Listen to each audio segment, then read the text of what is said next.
Yeah, with Bonnie Tam Tam as engineer. I mean, one night we sat in there and we didn't realize that daylight, you know. And at the same time, they were laying the tracks like "Very Well I'm Leaving" and all them kind of sounds, right?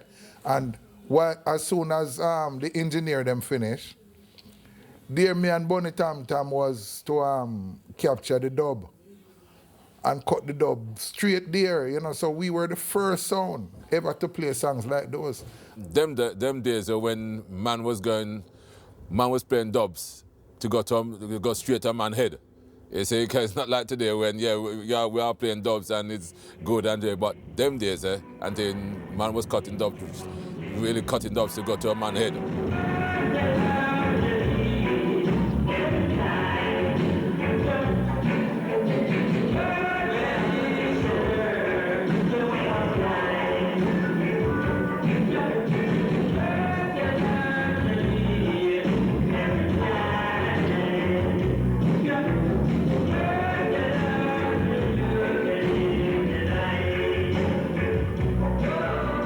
In the old days, it was big.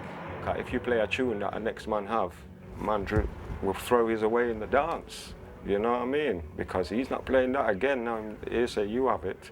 You know what I mean? And man used to have to sign off their sound. This was in a roots dance. You know, if you're not a good sound, take off your sound. I was at a dance one day and a song called Jungle Man. They walk over to the next sound and took their record off the deck. God, their sound rule. Their sound rule, you know what I mean? There was a militant sound, Jungle Man.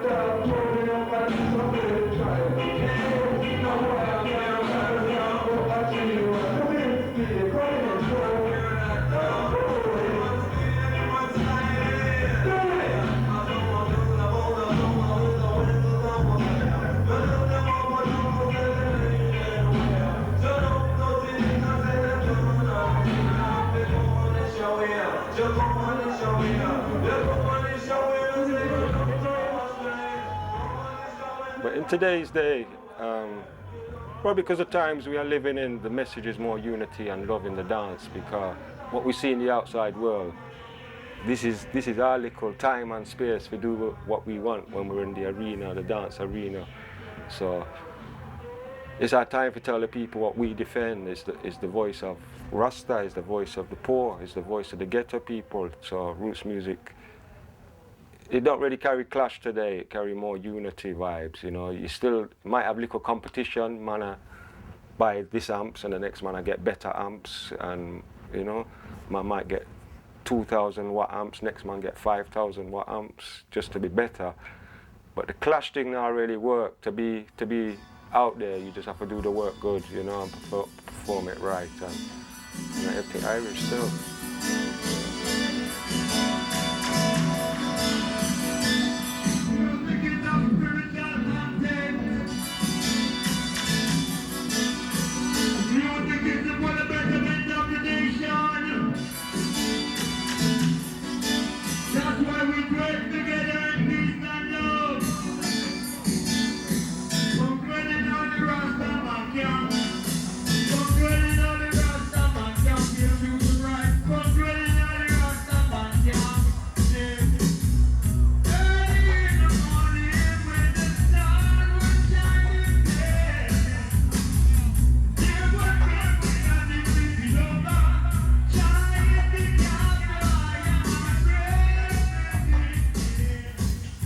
Is keeping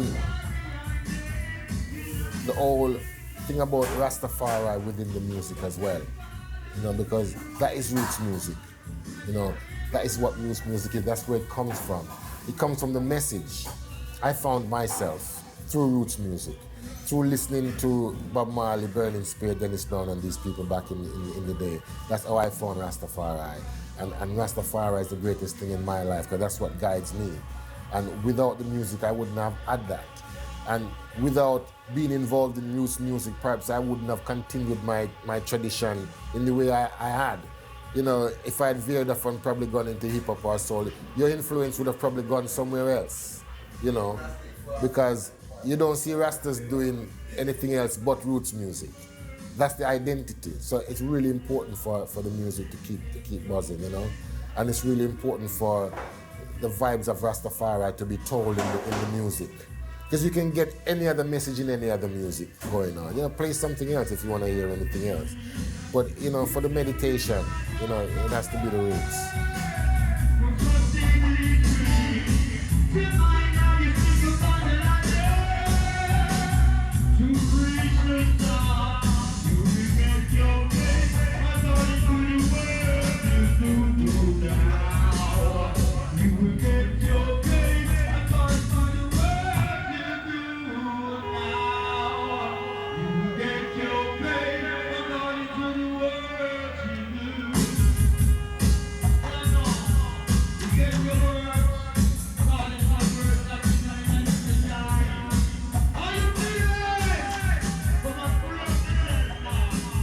Myself, like I said, I'm not a Rasta man, but there's a spiritual thing going off still, you know, and there's a teaching thing with the music and a learning thing and a message thing, you know, which I hope people will take in and kind of understand. You know, this is what it's about. It's not just about boof, boof, boof, boof, boof. There's more to it, you know. We don't come from that, just that, you know what I mean? We come from a time where it's about the music and its message. Learn your history, learn this, you know, it's an education thing. So I feel that personally as well, you know. It's like we have to be on a little kind of mission. We're not sort of like having to grab people by the scruff of their necks and say, you've got to listen to this and take it in or get out of my dance, you know what I mean? But it's just like, listen to it, you know what I mean? And see how you feel about, you know, what these guys are singing about. Because even if it's about Jah and Rastafari, doesn't necessarily mean you have to start locks up, you know, and start going, yes, Rasta, Jah, and blah, blah, blah, you know. But you can be a spiritual person and deal with love and unity and honesty and good vibes and, you know, that kind of stuff there. So that's what we hope people will get out of it.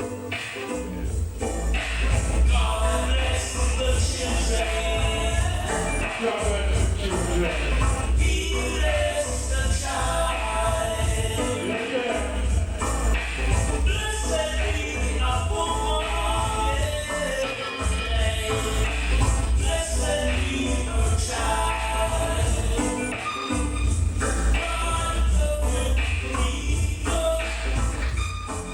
I've always said it's the half that's never been told. For me, that's what reggae is. You know, if you're a person who studies history and you want to know more about your roots and know more about yourself and know about other people too, you know what I mean? Reggae music teaches you a lot. It's actually a tradition, it's a history, it's a culture from coming from date back to Africa to the Caribbean, and now it's gone worldwide. So I just see reggae music as universal now. It's because of the message. The message is vital.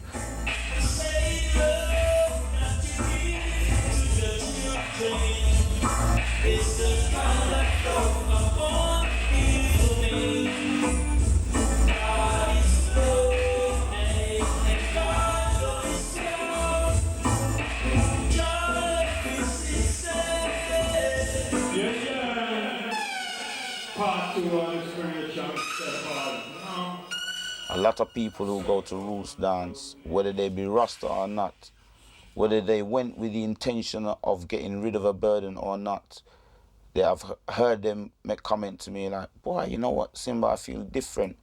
Coming out of that sound, I feel like all my problems have gone.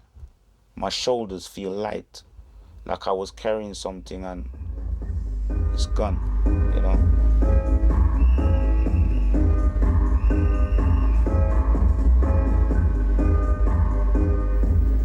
To some people, going to a club is just going, I don't know, you know? But to other people, a dance hall is almost like a church or a temple. Because from ancient times, man gathered together,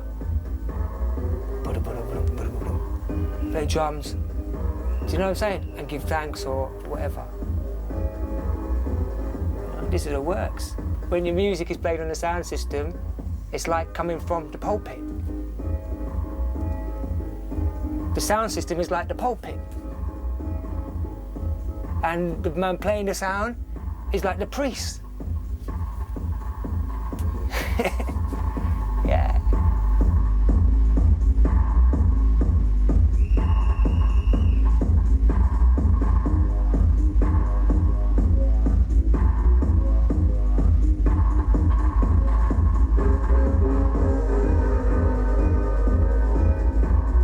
Reggae music to me is like a church, but it's a Rasta, you know.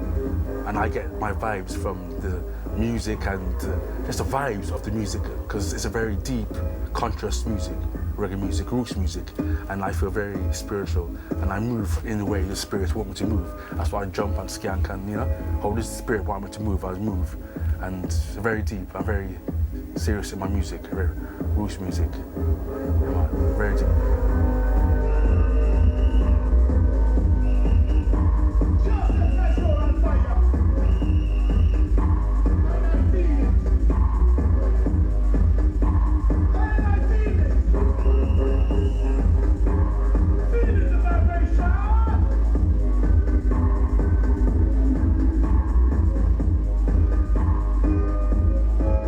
We have to inspire the youth to come up now in roots music, 17, 16, and there's a lot of gun shooting and war and, you know, too much killings is happening. So I want to inspire the youth to come up in reggae music and see the lights and say reggae music is good and, you know, keep off the streets and too much, you know, just keep playing reggae music.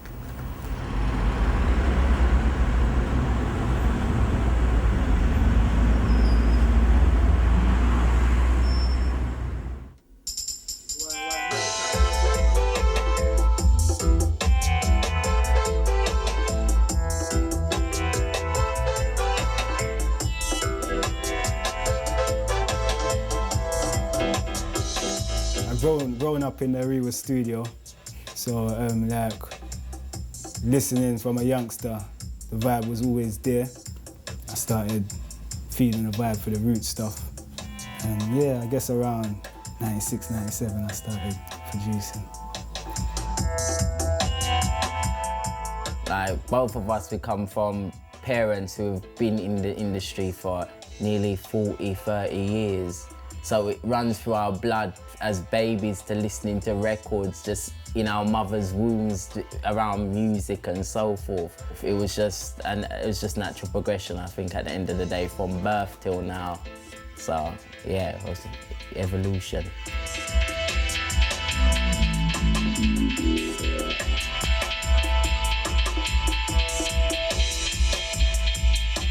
That's the problem with the UK, man. It's like they don't really take the roots scene or the reggae scene generally seriously. It's frowned upon. It's like they will more follow the hip hop act, or they more follow the R&B act, and the Beyonce singing whatever. But it's like reggae. Nah, that's like my dad's music. Yeah.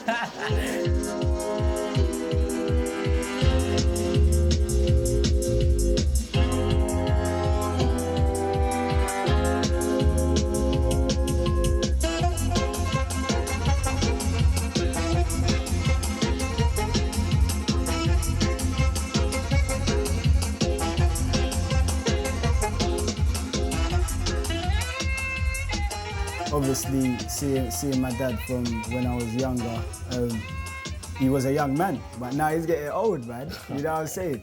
And it's like, who's gonna be left? Who's gonna be left? Like, I can't see no youths coming up, man.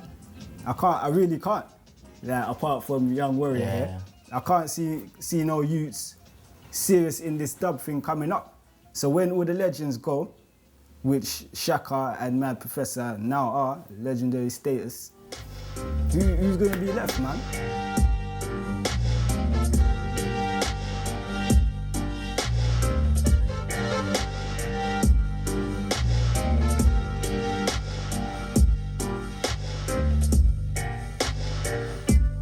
Our father's work was serious work. They didn't just take up this thing and thought, oh yeah, I'm gonna just start a studio one day and yeah, to see what happens.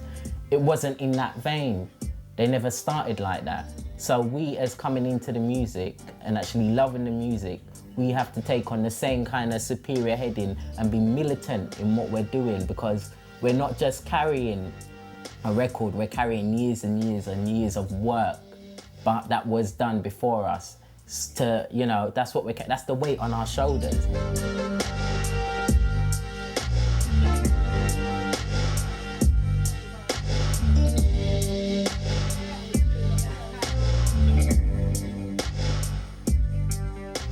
There's no choice. There's no other way. I'm responsible for my father's empire. Huge. But I respect and I honour that I have that responsibility, because not many, I'd say it's not a burden. It's not nothing negative in my eyes. I think it's totally positive, and I'm lucky enough to be born into this family because, boy, I was a lucky boy to say that. Seriously, certain man don't get the chances that we get, or to be around certain situations or certain things that we get. So we have to appreciate that and actually realise that it's a serious thing we're in. It sounds like a tough mission, innit? Yeah, it's a tough mission, but yeah, weight is on us, but we're doing well, man. Sure. We're doing well.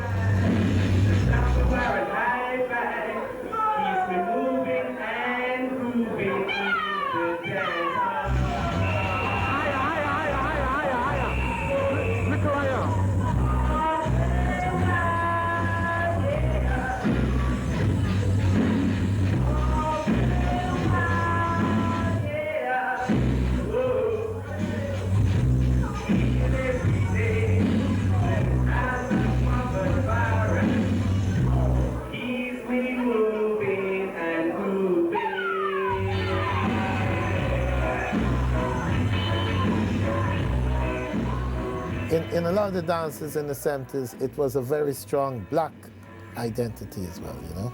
And within the community, whether you're from Jamaica, whether you're from Antigua or what, the theme was like to free yourself from the oppression which dictated that some people were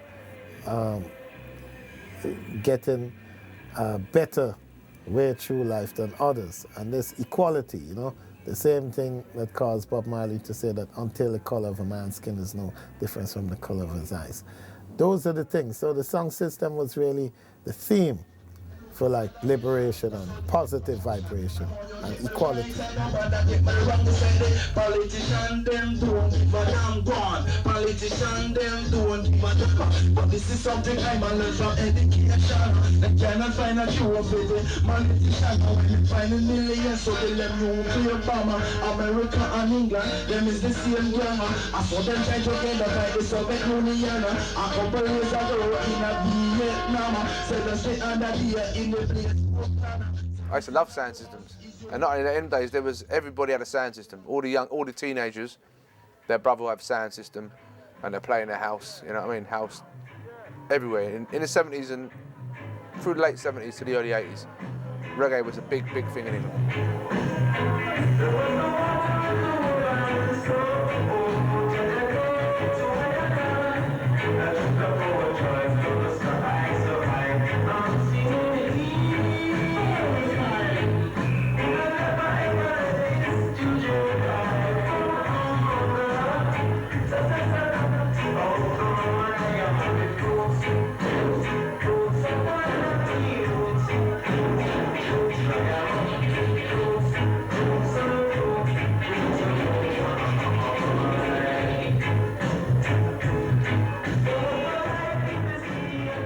Got a sound system Monday night or Wednesday night, Tuesday night. Every night you could find a sound system if you wanted to listen to reggae music, because it was very, very popular.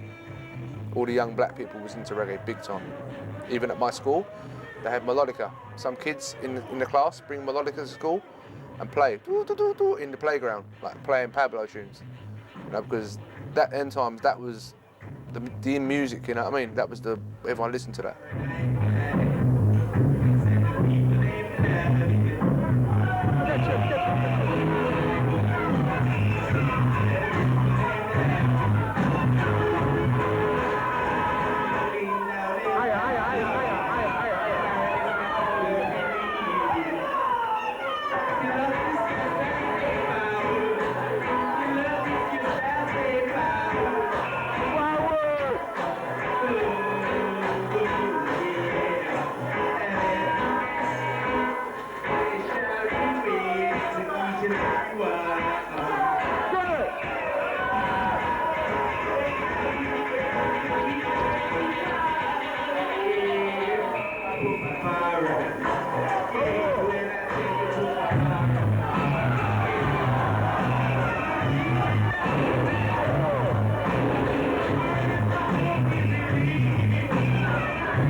In fact, let's talk about them days. If you talk about sound system, them days, right? Every sound, every town, Derby, even Derby, Manchester, Northampton, Peterborough, every virtual city had a sound system or had several sound systems. I can tell you in Chapeltown here now, Leeds already now, every street used to have a sound system. That's how it was. Street is a very street in sound system. You know what I mean? So obviously in London, same way, I reckon, you know what I mean, that certain streets or cities had lots of sounds. There was more sounds them days than this day. Because them days it was more easier and managed to build sound because it was an in thing. You know what I mean? It was an in thing.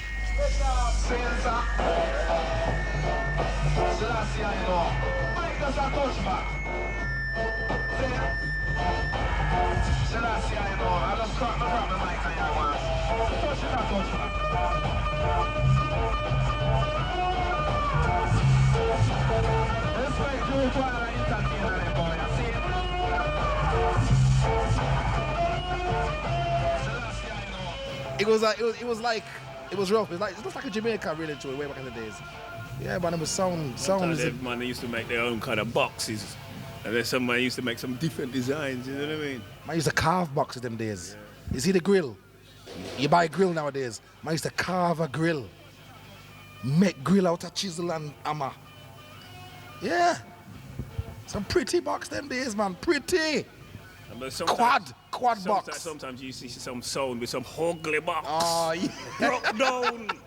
Hey, but he used to rip down the place. Yeah, you see some bass line, some of them. You see some songs sometime back in the days there, right? You see the front, yeah? See the front there, sir? And you go back and no back pan it.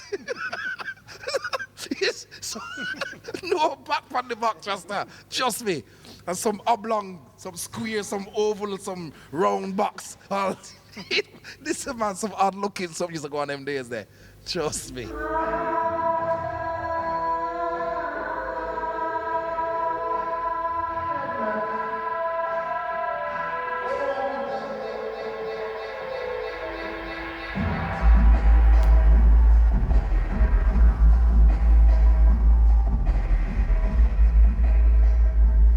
The first set of boxes was just like a square with cutouts. Four face, you'd have a wardrobe with 4 speakers in it. If you listen to the ratio of it now, because them times you're talking about something like 50 watts, 60 watt speakers. Now you're talking about 1,000, 1,200 watt speakers, you know?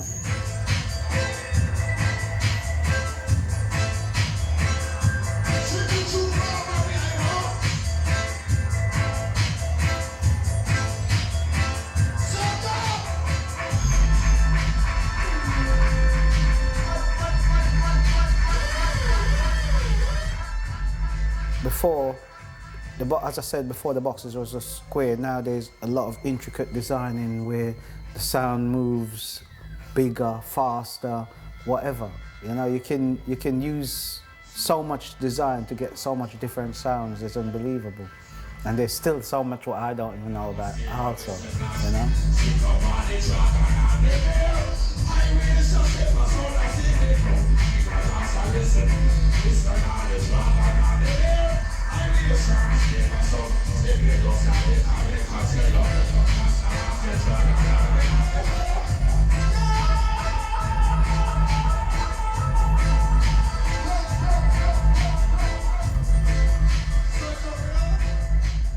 So sound has gone advanced with the wattage, the amplifications, the speakers, everything is much more technical now than in the 70s.